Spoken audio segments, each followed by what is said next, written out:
அஜித் பவார் என்பவர் மகாராஷ்டிரா அரசியலை உலுக்கியவர். Black box கிடைச்சிருக்கு. அந்த பிளாக் பாக்ஸ்ல பைலட் சொல்றாங்க, மேடே மேடே, எனக்கு உதவி செய்யுங்கள் என்று. சஞ்சய் காந்தி 1980 எப்படி மரணம் அடைந்தார்? மாதவராஜ சிந்தியா எப்படி மரணம் அடைந்தார்? ஒய்.எஸ். ராஜசேகர் ரெட்டி எப்படி போனார்? இதற்கு முன்னால் இந்த மாதிரி விமான விபத்துல இறந்தவங்களுக்கும் திரு அஜித் பவாருக்கும் ஒரு விதமான வித்தியாசம் இருக்கு. ஏன்னா இப்ப நடந்த உள்ளாட்சி தேர்தலில் வித்தியாசம் இருக்கத்தான் இருக்கும், நோ டவுட் வித்தியாசம் இருக்கத்தான் இருக்கும். பட் இருந்தாலும் இப்ப இந்த விசாரணையை சுப்ரீம் கோர்ட் பார்வையில நடக்கணும் அப்படின்னு மமதா பானர்ஜி கேட்டிருக்காங்க. அதுக்கு ஒரு வாய்ப்பு இருக்கா? தேர்தல் சமயத்தில் ஏதாவது ஒரு புழுகு மூட்டையை அவிழ்த்து விட வேண்டும், ஏதாவது கான்ஸ்பிரசியை சொல்ல வேண்டும் என்று மமதா பானர்ஜி முனைவது. அஜித் பவார் போனதுனால மகாராஷ்டிரா அரசாங்கமே கவுந்துருமா? அஜித் பவாருடன் இருந்தவர்கள் பலர் பாஜகவில் சேருவார்கள், சிலர் அந்த தாய் கழகமான NCP சேர்ந்து விடுவார்கள், நேஷனல் காங்கிரஸ் பார்ட்டியில.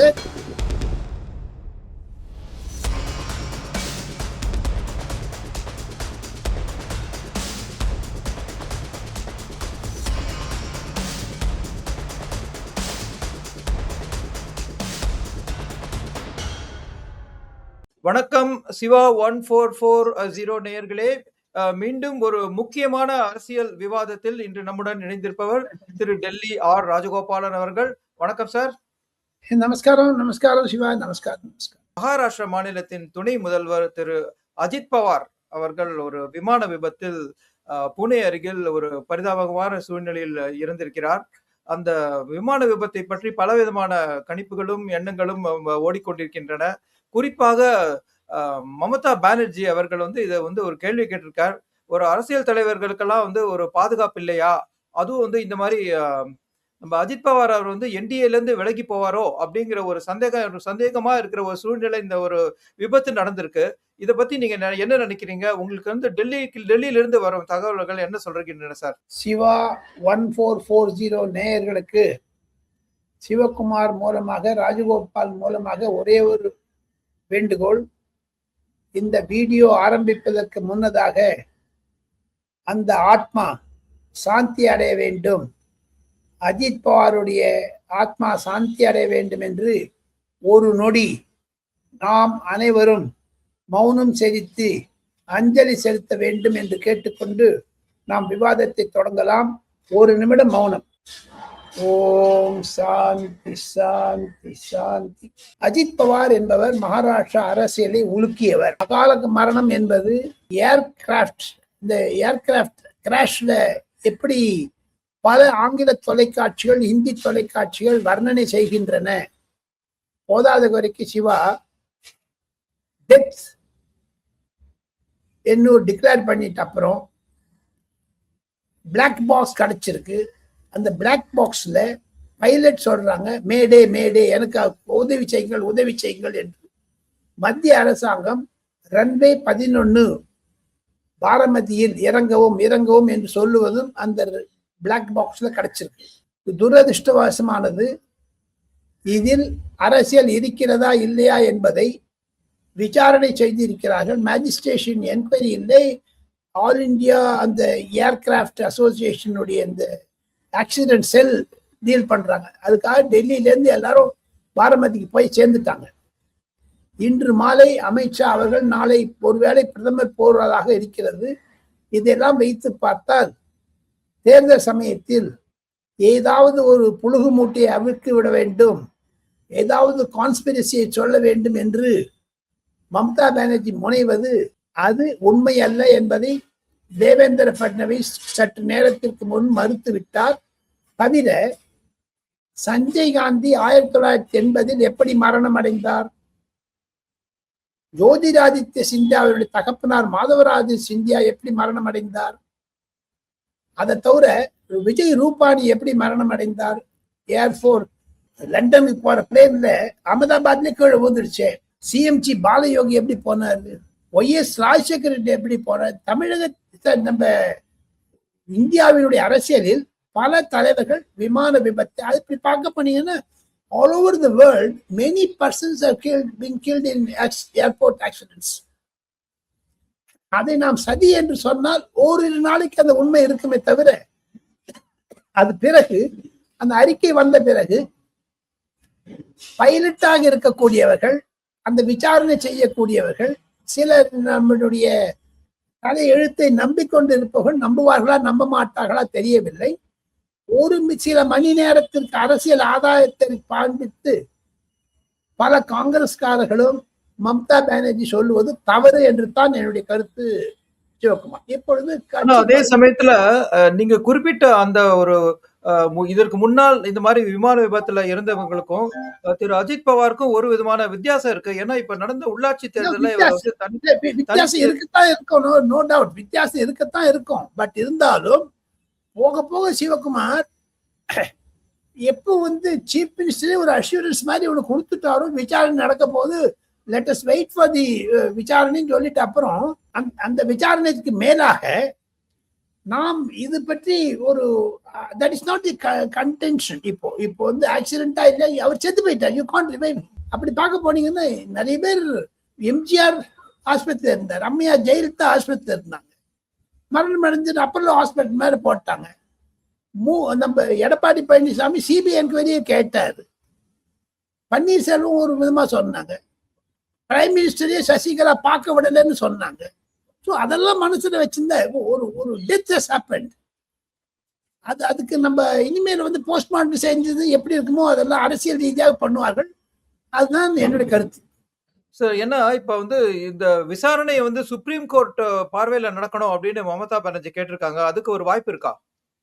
கிடையாது. அந்த மாதிரிலாம் இருக்கவே இருக்காது. சோ இந்த விசாரணைங்கிறது எப்படி நடக்கும் நீங்க நினைக்கிறீங்க? அது ஒரு விபத்து அப்படிங்கிற ஒரு ஆங்கிள்லயே பார்க்கப்படும் அப்படிங்கிறது உங்களுடைய கணிப்பா?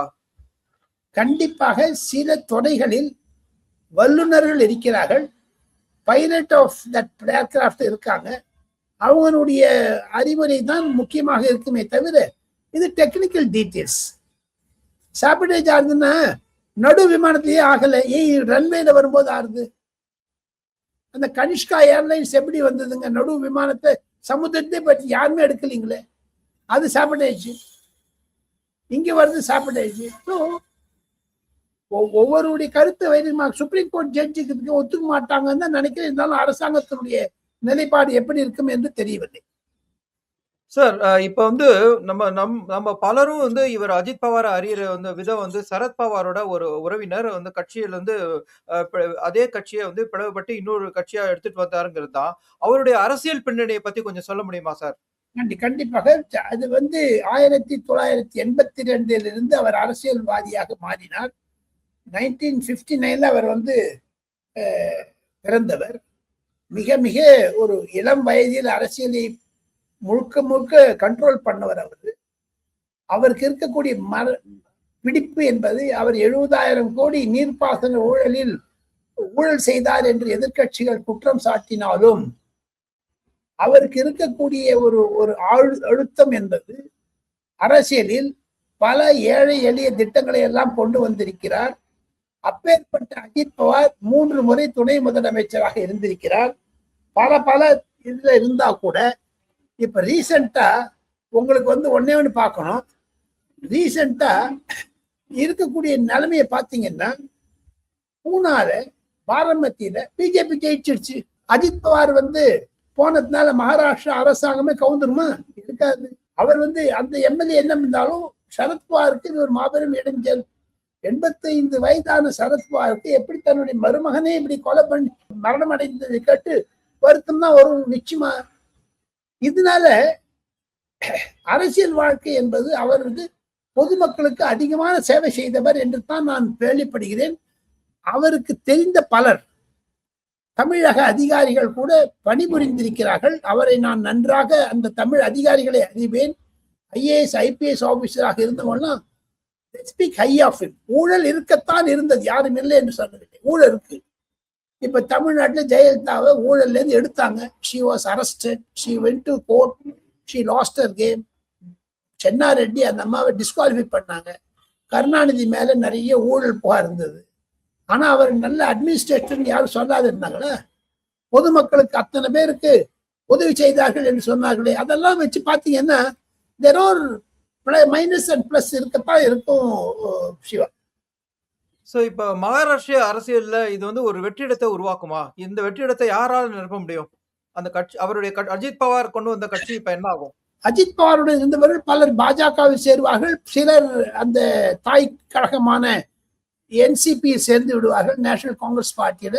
சுப்ரியா சூலே கட்சி தலைவர் ஆவார்கள். பிறகு அந்த கட்சி போட்டியிடுமா அல்லது மெர்ஜ் ஆகுமா அல்லது என்டிஏவில் சேருமா என்றெல்லாம் பொறுத்து தான் பார்க்கணும். இது டெவலப்பிங் ஸ்டோரிங்க. ஒரு மத்திய அரசாங்கம் இருப்பதனால் மாநில அரசாங்கத்திற்கு எந்த விதமான ஆபத்து வராது என்பதுதான் அரசியல்வாதிகளுடைய கணிப்பு. அனைத்து ஆங்கில தொலைக்காட்சிகள், NDTV, Republic, Times Now, India Today எல்லாமே they led the story with Ajit Pawar's demise. Debate பண்ணாங்க. இன்னைக்கு சாயங்காலம் அந்த டிபேட்ல நானும் கலந்துக்க போறேன். தமிழக புதிய தலைமுறையுடைய டிபேட்ல நான் இருந்தேன் காலையில. ஸோ ஒரு மரணம் என்பது அகால மரணம். Any one can get any time. நம்மளுக்கு வந்து ஃபிக்ஸட் டைம் கிடைக்காது. ஸோ அதில் வந்து அந்த வருத்தத்தில் இருப்பது ஒரு 3 நாட்களுக்கு அந்த துக்கம் அனுபவிக்கிறார்கள். மத்திய அரசாங்கமும் சரி, மாநில அரசாங்கமும் சரி. நாளை காலை பாராளுமன்றத்தில் பிரதமர் பேசுவார் என்று எதிர்பார்க்கப்படுகிறது. நாளைக்கு பிரைம் மினிஸ்டர் அந்த இதுக்கு போறாருங்க, ஸ்ரீநகர்.